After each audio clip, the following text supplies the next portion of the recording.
Kekaisaran Bizantium atau yang lebih tepat disebut sebagai Kekaisaran Romawi Timur merupakan kelanjutan dari Kekaisaran Romawi di provinsi-provinsi bagian timurnya selama abad kuno akhir dan abad pertengahan. Kelahirannya sering ditandai pada tahun 330 Masehi ketika Kaisar Konstantinus Agung memindahkan ibu kota Kekaisaran Romawi dari Roma ke sebuah kota baru yang ia dirikan, Konstantinopel. Sementara Kekaisaran Romawi Barat runtuh dan terpecah-pecah pada abad ke-5.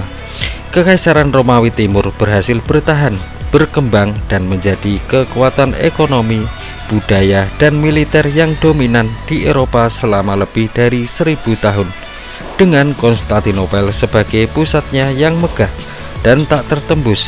Bizantium menjadi pewaris sejati warisan Romawi.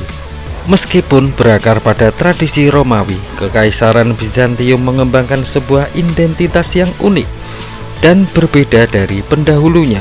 Secara bertahap, budaya Yunani menggantikan pengaruh Latin, terutama setelah masa pemerintahan Kaisar Heraklius pada abad ke-7, di mana bahasa Yunani menjadi bahasa resmi negara untuk administrasi dan liturgi. Identitas Bizantium dikenal oleh perpaduan 3 elemen utama: struktur pemerintahan dan hukum Romawi, budaya dan bahasa Yunani yang dominan, serta iman Kristen Ortodok yang meresap dalam setiap aspek kehidupan masyarakat. Perpaduan inilah yang membedakannya dari peradaban lain pada masanya dan membentuk sebuah peradaban Kristen Yunani yang khas. Puncak kejayaan Kekaisaran Bizantium sering dikaitkan dengan masa pemerintahan Kaisar Justinianus I pada abad ke-6.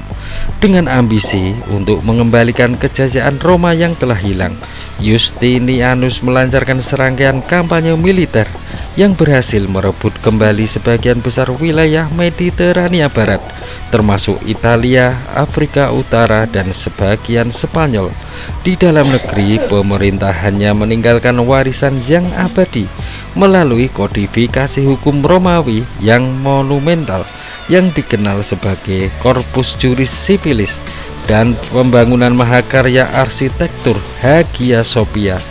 Periode ini menandai puncak kekuasaan, pengaruh, dan pencapaian arsitektur Bizantium yang memancarkan kemegahan ke seluruh dunia. Namun sejarah panjang Bizantium juga merupakan kisah tentang ketahanan luar biasa dalam menghadapi tantangan yang tak henti-hentinya. Selama berabad-abad, kekaisaran ini harus berperang di berbagai front, menghadapi musuh-musuh kuat seperti Kekaisaran Persia Sasaniyah, Kekhalifahan Arab yang sedang berekspansi, bangsa Bulgar, hingga bangsa Turki Seljuk. Meskipun mengalami pasang surut, kehilangan wilayah, dan krisis internal, Bizantium terbukti mampu beradaptasi dan bertahan. Pukulan yang paling menghancurkan justru datang dari sesama Kristen ketika tentara salib keempat menjarah Konstantinopel pada tahun 1204, sebuah pengkhianatan yang melemahkan kekaisaran secara permanen dan mempercepat kemundurannya.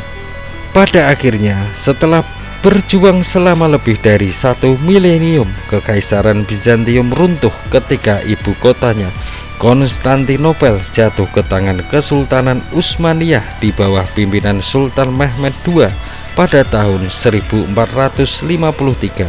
Meskipun kekaisaran ini telah berakhir, warisannya tetap hidup dan memberikan pengaruh yang mendalam bagi dunia.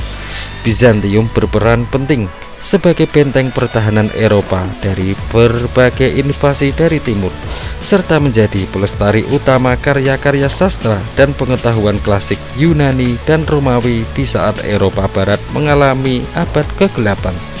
Lebih dari itu, melalui penyebaran agama Kristen Ortodok, seni, dan alfabet Kiril, pengaruh budayanya secara fundamental membentuk peradaban di Eropa Timur, Balkan, dan Rusia yang jejaknya masih terasa kuat hingga hari ini. Secara singkat, Bizantium adalah kelanjutan langsung dari Kekaisaran Romawi di timur yang berlangsung selama lebih dari 1000 tahun. Setelah keruntuhan bagian barat, Kekaisaran ini adalah benteng kekristenan, penjaga warisan budaya Yunani Romawi, dan pusat perdagangan serta budaya yang sangat kaya. Latar belakang dan pendirian pada abad ke-4 Masehi. Pembagian Kekaisaran Romawi. Kekaisaran Romawi yang terlalu luas dan sulit dikelola mulai dibagi menjadi bagian barat dan timur oleh Diokletianus pada akhir abad ketiga. Konstantinus Agung pada 324 sampai 337 Masehi. Kekaisaran inilah yang secara resmi memindahkan ibu kota kekaisaran dari Roma ke kota tua Bizantium pada tahun 330 Masehi. Kota ini dibangun ulang, diperkuat dan dinamai Konstantinopel atau kota Konstantinus yang sekarang menjadi Istanbul. Kota ini terletak di persimpangan strategis antara Eropa dan Asia. Zaman keemasan Dinasti Justinianus pada 527 sampai 565 Masehi. Di bawah Kaisar Justinianus I, Bizantium mencapai puncak kejayaannya. Ekspansi militer, Jenderal briliannya Belisarius merebut kembali banyak wilayah Kekaisaran Romawi Barat yang telah hilang, termasuk Afrika Utara dari Vandal, Italia dari Ostrogoths, dan sebagian Spanyol dari Visigoths. Hukum Romawi. Justinianus membentuk komisi untuk mengkodifikasi hukum Romawi, menghasilkan Corpus Juris Civilis atau hukum perdata. Karya ini menjadi dasar sistem hukum di banyak negara Eropa modern. Pembangunan besar-besaran. Dia membangun banyak gedung megah, termasuk Hagia Sophia, kebijaksanaan suci, sebuah gereja dengan kubah raksasa yang menjadi simbol keagungan Bizantium dan tetap berdiri hingga hari ini. Ancaman dan pertahanan pada abad ke-7 sampai abad ke-11. Setelah Justinianus, kekaisaran menghadapi tekanan dari segala penjuru. Perang Romawi Persia, perang panjang dan melelahkan melawan kekaisaran Sasania Persia, melemahkan kedua belah pihak. Kebangkitan Islam pada abad ke-7. Kekhalifahan Arab yang baru muncul dengan cepat merebut provinsi-provinsi terkaya Bizantium, yaitu Suriah, Palestina, Mesir, dan Afrika Utara.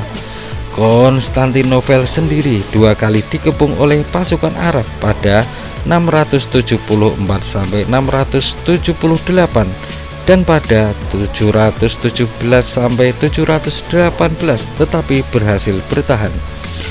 Bangsa Bulgar dan Slavia di Balkan, kekaisaran harus berurusan dengan serangan dan tekanan dari bangsa Bulgar dan Slavia.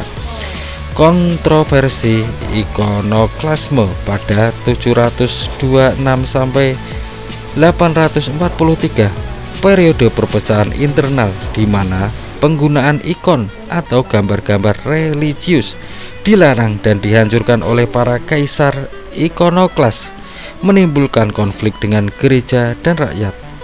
Kebangkitan kembali dinasti Makedonia pada 867 sampai 1056. Ini dianggap sebagai zaman keemasan kedua Bizantium. Ekspansi dan konsolidasi. Kekaisaran merebut kembali wilayah-wilayah di Balkan dari Bulgar dan Anatolia Timur. Kebudayaan yang berkembang, seni, sastra, dan arsitektur berkembang pesat. Misionaris Bizantium, Santo Cyrillus dan Methodius menciptakan alfabet Glagolitik atau pendahulu Kiril dan mengkristenkan bangsa Slavia.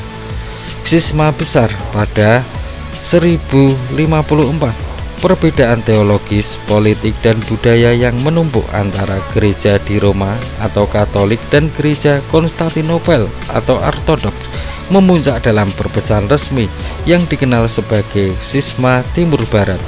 Kemunduran dan jatuhnya Konstantinopel pada abad ke-11 sampai abad ke-15. Kekalahan di Manzikert pada 1071. Kaisar Romanos IV Diogenes dikalahkan dan ditangkap oleh Turki Seljuk di pertempuran Manzikert. Kekalahan ini membuka pintu bagi orang Turki untuk mengambil alih hampir seluruh Anatolia, jantung kekaisaran. Perang Salib. Bizantium awalnya meminta bantuan Barat melawan Turki yang memicu Perang Salib, namun hubungan memburuk, dan yang terburuk terjadi pada Perang Salib keempat pada tahun 1204. Alih-alih merebut Yerusalem, tentara salib justru menjarah dan menduduki Konstantinopel, mendirikan kekaisaran Latin. Bizantium terpecah menjadi negara-negara kecil. Pemulihan dan kemerosotan terakhir pada tahun 1261. Bizantium berhasil merebut kembali Konstantinopel pada tahun 1261. Tetapi kekaisaran ini hanyalah bayangan dari dirinya sendiri. Kekuatannya terus menyusut akibat perang saudara, serangan Serbia, dan wabah maut hitam. Kebangkitan Utsmaniyah. Kekuatan baru Kesultanan Utsmaniyah secara bertahap menelan sisa-sisa wilayah Bizantium. Jatuhnya Konstantinopel pada 1453. Pada 29 Mei 1453, setelah pengepungan selama hampir 2 bulan, Sultan Mehmed II sang penakluk berhasil merebut Konstantinopel. Kaisar terakhir Konstantinus XI Palaiologos tewas dalam pertempuran. Peristiwa ini menandai berakhirnya Kekaisaran Romawi Timur yang berusia 1000 tahun. Warisan Bizantium. Pelestarian pengetahuan. Bizantium melestarikan dan menyalin banyak naskah kuno Yunani dan Romawi yang kemudian dibawa kembali ke Eropa Barat dan membantu memicu Renaissance, penyebaran kekristenan ortodoks. Kekaisaran adalah pusat kekristenan ortodoks timur yang disebarkan ke Rusia, Eropa Timur, dan Balkan. Pengaruh budaya dan agama Bizantium masih sangat kuat di negara-negara tersebut. Seni dan arsitektur. Gaya seni Bizantium, mozaik, ikon, dan arsitektur gereja memiliki pengaruh yang mendalam dan abadi. Sistem hukum, Corpus Juris Civilis Justinianus tetap menjadi fondasi hukum perdata modern.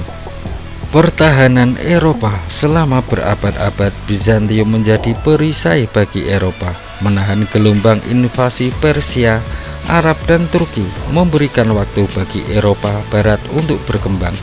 Keruntuhan Konstantinopel pada tahun 1453 di tangan Kesultanan Utsmaniyah menandai babak akhir dari sebuah kekaisaran yang telah bertahan selama lebih dari 11 abad. Namun kejatuhan ini bukanlah peristiwa yang terjadi secara tiba-tiba, melainkan puncak dari kemunduran panjang yang disebabkan oleh berbagai faktor.